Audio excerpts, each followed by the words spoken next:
welcome. You're watching FII. I'm Sonal Mehrotra Kapoor. Now, is having a regular job, a 9-to-5 job, a regular salary, investments, are all these things going to be passing? Millennials, Gen Z, how do they think when they want to make money? What are the tools they are using, and is that changing drastically as we move forward? If not already, it has changed in the past couple of years. Now, with the click of a button, within minutes, millennials, they are spending, saving, doing so many unimaginable things that we couldn't even think of just a few years ago. They were blamed for just being on their social media all the time, and now they are able to monetize that as well. However, every new financial privilege that comes loaded with new financial needs as well, that is also changing. Millennials are now getting impatient. They want quick moving, fast money, and these are becoming habits as well. Is this model sustainable? What is this model to start with? And how exactly should you be thinking, if not already, about these money-making mechanisms? That's going to be our topic of discussion today. How are millennials making money? Let's get into our explainer where I tell you 10 ways that money is made in this millennial world. Number one on our list, very popular, social media influencers. Everybody is talking about it these days if they are considering themselves. It's a proper portfolio and a profile now. Millennials are making videos, podcasts, writing blogs to acquire followers. These followers, these likes that you get on YouTube turns into money. It creates great content. In fact, now content is being made of observing other content online. And that is becoming a huge story altogether on how these people are able to attract sponsors, do brand deals, and thus make a quick buck, but also good enough to sustain them at this point.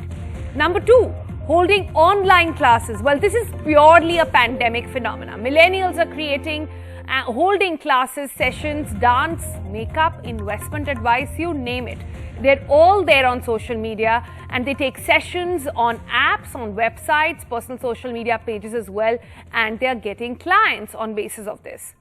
And since the world has become so global, this is a Zoom world, this is a world which is done online, well, it is a quick buck that you can earn just sitting at your home in your house. All you need is a room and a laptop and an internet connection. Moving on. Number three, freelance gigs. Millennials are making best of their skills through freelance gigs. Freelancing at their home during lockdown made a lot of extra cash for people. Day trading, next one, which is very interesting. Well, this is the IPO age that we are living in at this point. It is easier to track trends by just working at home. There are so many apps now which you can log into and track all these, from Zomato being a great, incredible story to Paytm next.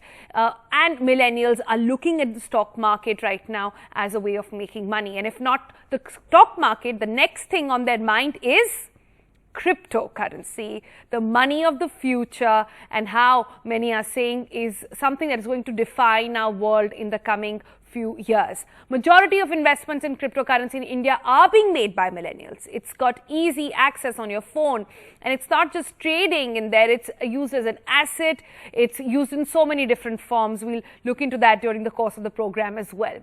Then something very exciting, investing in digital gold. Forget going to a bank or buying a bond or going to a jeweler and buying gold biscuits, nothing of that sort. You can just, by a click of your button now, have easy access to gold, and digital gold that is, and you don't even need a lot of money for it. You can start out small and it goes on. All the information is available online. It is safe, it is credible, it's got the backing of some of the big names in the industry, and purchase of small amount of gold also, which was never an option earlier, now becoming legalized, now becoming a very legitimate way of owning gold and making money. The other big way, seventh point on our list, is digital lending through online platforms. And this is so fascinating, where millennials interested in both lending and borrowing, and they're not going to banks anymore. They have made groups online, and there are platforms, legitimate platforms, where this borrowing and lending actually takes place. Number 8 on my list, and perhaps for me the most fascinating bit so far, is owning fractional properties. Now, if you had to invest in real estate, earlier the time was that you would look at a huge chunk of money you had to put in, you had to invest in a property that you would own, there would be EMIs involved and so on and so forth. But now, group of investors can pool in funds to buy property and make high value investments monthly. Forget paying EMIs, actually earning monthly is now the new phenomena. You can earn by the end of the year as well, depending on how many shares you buy. You can sell it later as well, and suitable for those wanting to invest in the real estate without buying the entire property themselves. Number 9 on our list is upskilling. Acquiring new relevant skills in accordance with a job profile, upskilling through the digital education as well, platforms. It helps you to ramp up your CVs, get a better paying job and expanding your skill set as well. Again, all available online. And number 10 on our list is the automated wealth creation, the monthly investments and apps, ensuring returns, convenient investments through SIPs and mutual funds as well. So that's a lot to unpack really, if you're not a millennial, of course, watching this program today. But for those who are really in the thick of things, so many options now available. But the question to be asked is it sustainable? And is this trend going to sustain even after the pandemic, when work from home and that extra time that you have that you're not spending on the road traveling is actually going to be not there anymore? That's a question we'll take with our panel, and I have a very interesting bouquet of gentlemen joining me today. We've got with us Yashraj. Yashraj, if you don't know him already, then you're clearly not a millennial, but we've got a clip of Yashraj to show you as well on what exactly he does. He's got 2 jobs, and we'll talk about both of them on the program. Gaurav joins us on the program. Gaurav is also looking at a very exciting profile. He is the founder and CEO of Buy Hatke and also the founder and CEO of BidBNS. Now, Buy Hatke is a very interesting platform which tells you which are the best deals to really crack in this market, since all the shopping is happening online. We'll understand him how that works. Also with us on the program is Shiv Parekh. He's the founder of HBits. Now, don't ask me the story about the names on what it actually means. Gaurav will perhaps, will perhaps tell you that during the course of the program. But he's one person who helps you invest in properties which you don't own, but you get returns into. Very fascinating avenue over there. And we also have Avinash Shekhar with us. He is the CEO of ZepPay. It is Bitcoin, it's crypto, it's everything that you need to know on the program. So, Yashraj, tell us the story behind this entire song. You're now a sensation. It's now a new job profile, right? Just remixing songs and finding these quirky bits. And the question I really want you to answer at this point, and what I want our viewers to understand, is content.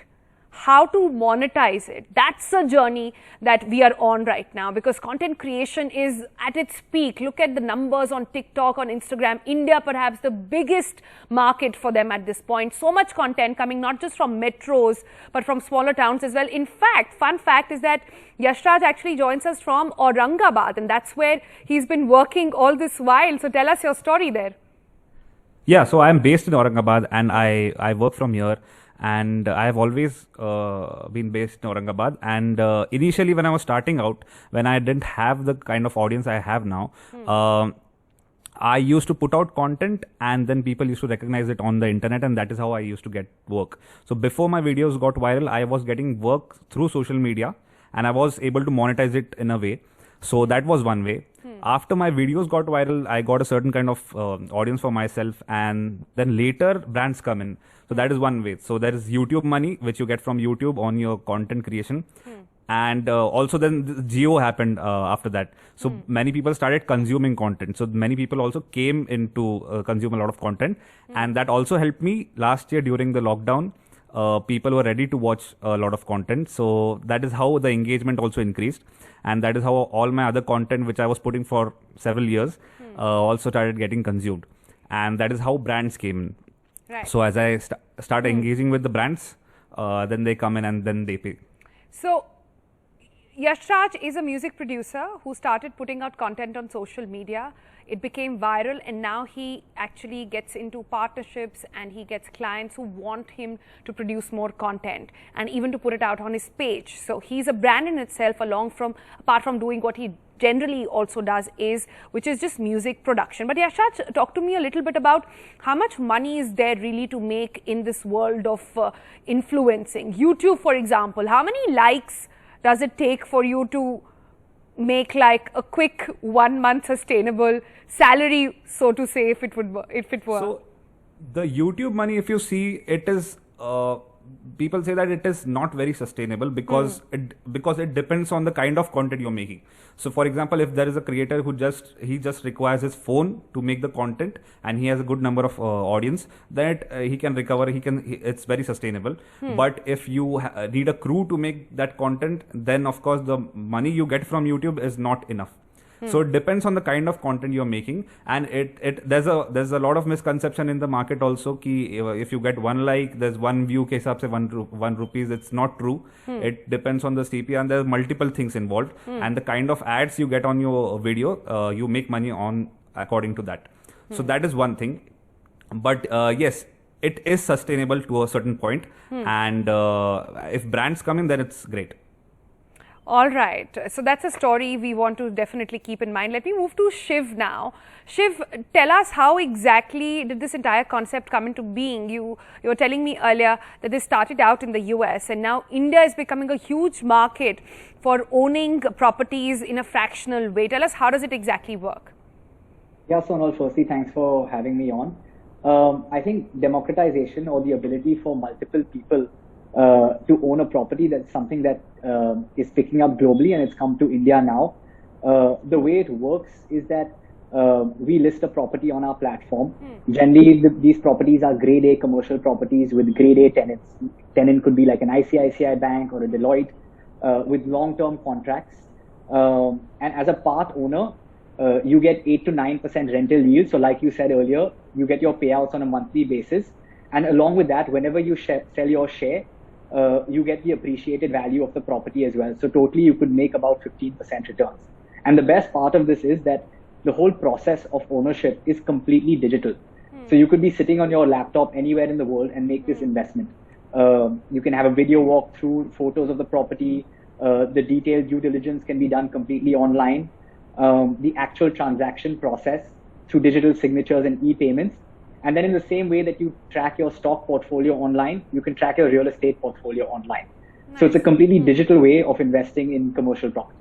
But tell me a little bit about your clients. Who are the kind of users who are in it? How big is this market for you at the moment? So we are at 100 crore AUM and growing very, very quickly. We have clients from across the world. So NRI clients from Singapore, Gulf, Europe, UK, US, as well as Indians from all the tier 1 cities as well as tier 2 cities. Most of our clients tend to be white collar professionals who work at MNCs or startups who have the money but don't really have the time. So they trust the platform to invest through. Right. So what I'm gathering from you, Shiv, and also from Yashraj is the fact that all these traits that we are talking about essentially means that the dependence on a job for money is gradually going away in this generation. Your job is just your job. It will give you money, but it will not be the whole chunk of what you earn and how you earn, and that will not define your lifestyle or your decisions altogether. And that's why I think this entire conversation during the pandemic, while work from home is going on, when people want more flexibility, this is the reason why. So exciting to get that view. Let me go across to Gaurav as well. Gaurav, tell us a little bit about what Buy Hatke is altogether, and who are these people who are constantly on your website trying to get that best deal possible, and how does it actually work? Right. So on the panel, I have with Yashraj the common thing that I'm also from Aurangabad. With Avinash, I have that common thing that I'm also from crypto. And with Shiv, that on the fractional side, I've also done some investments there. So I'll kind of explain more about Buy Hatke. So we started with the basic premise that will help build a company which stays relevant 5, 10, 15 years down the line. And that should be based on a behavior. So that behavior is, how do we help people save money, make money, or reduce their commerce friction? So we kind of started with that, like what is the fundamental behavior that people have? Like India is a price sensitive country. 80% of the people do comparison before kind of buying anything, right? So we kind of created a comparison platform. That's why the name comes Buy Headcase. So buy in a different way rather than going to an Amazon or a Flipkart. You kind of have this tool which will help you kind of make the best decisions. So it helps you compare prices. It will tell you how the price of the product has varied over a period of time and whether the price is expected to fall, right? So if you're trying to buy an iPhone, how does the price of iPhone moves, whether there is a sale that is coming up, and in the sale time, the price kind of moves down, and it also kind of gives an interesting avenue. So imagine you have a card discount, like a coupon or something. It also automatically applies coupons at the checkout, and if it's a bank card offer, right? So think of it this way: you don't have a specific bank card discount, bank card with you, like say a Standard Chartered card or an Axis card, but someone else has that card. So we kind of also pair you with someone who would be having that card. He'll place the order for you. That person makes money by placing that order for you. You save that money while placing that order. So imagine if it's a 15,000 phone and there was a 10% off on an Axis card. That person ordered it for you. You saved 1,500 bucks on it. You passed 200 to that person, and you've saved 1,300 rupees on that. So that person has made money that way. And a lot of millennials we are seeing, they are making 25,000 rupees a month just by doing this. They're using their cards, kind of placing orders for others, and they're kind of making money that way. And the saving money part is also coming in. So that part, that product is called usemycards.com.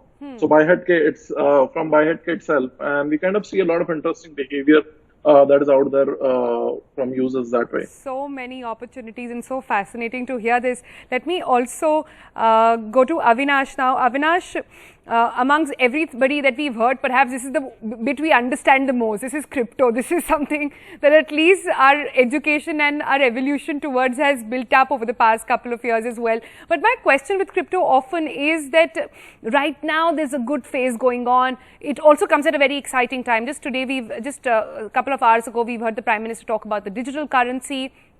We know there'll be a major push on this front in the coming days as well. What are the trends here that you're watching out in the crypto and the Bitcoin market right now? And I also wanted to understand, is this something that only millennials are getting into, or like Shiv was saying, you have professionals who are, mid-level managers and even senior level managers who are getting into crypto right now, who are ready to take that risk involved with crypto? Yeah.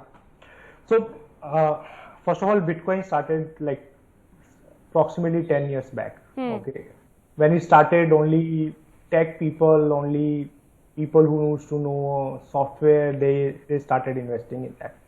And a lot has changed since then. We have seen early retail investors coming in. We have seen millennials coming in and investing. And this is one asset class where, if you think that the retail investor came first. Everything else, if you invest in a startup, the institutional investors goes there first and they make big amount of money and lose also in some time.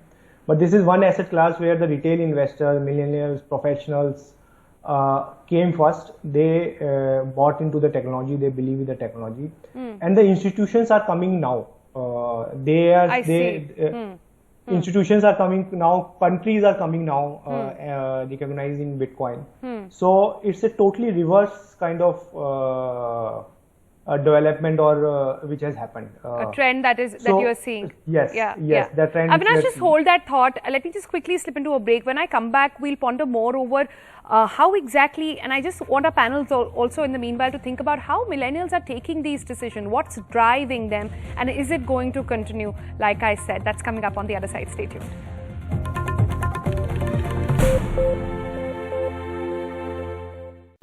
Welcome back. We have time to just go around the panel once again for a quick last comment on how these decisions are being taken by the millennials. Let's start with Shiv. Your thoughts on that? Yeah, I think that with the advent of technology and users and investors and millennials familiarizing themselves with technology, there are a lot of avenues of investment that's opening up. So millennials now have the option and the opportunity to invest as per what exactly they want and the return and risk profile that they want. And that's why you see so many different options for millennials to invest in. Gaurav? Yeah. So I see that people are exploring a lot of different things, including even non-fungible tokens, NFTs, and a lot of these things, which were not there. So what I fundamentally believe is a particular generation has a different way in which they make money. So it was real estate before that, gold before that, stocks in 2000s. Now it is crypto to a certain degree, and a lot of even like part-time sort of gigs that are out there. So the gig economy has kind of grown a lot with COVID, accelerate that kind of thing. And we're seeing a lot of that things interesting happening over the last like 6 to 9 months. One job not enough, clearly, and lots of other ways of making money is what is coming out. Avinash, quick comment, please, and I'll go to Yashraj. Yeah. So what has happened is, I think one thing which has happened is a democratization of education and information and investment. Now I have the same opportunity as any big company to know about stuff, know what is good, bad, and take a decision and to invest. There is no like privileged information, so to say, where only like big companies have that information and I don't have that information. That's true. That's true. Let me go to Yashraj. Yashraj, what is your hatke way of telling us and giving us a view on how millennials are thinking? Like I said right at the onset, it is not just about creating content, it is about commentary on content online, which is now also a source of income and avenue. So I'll leave the last word to you.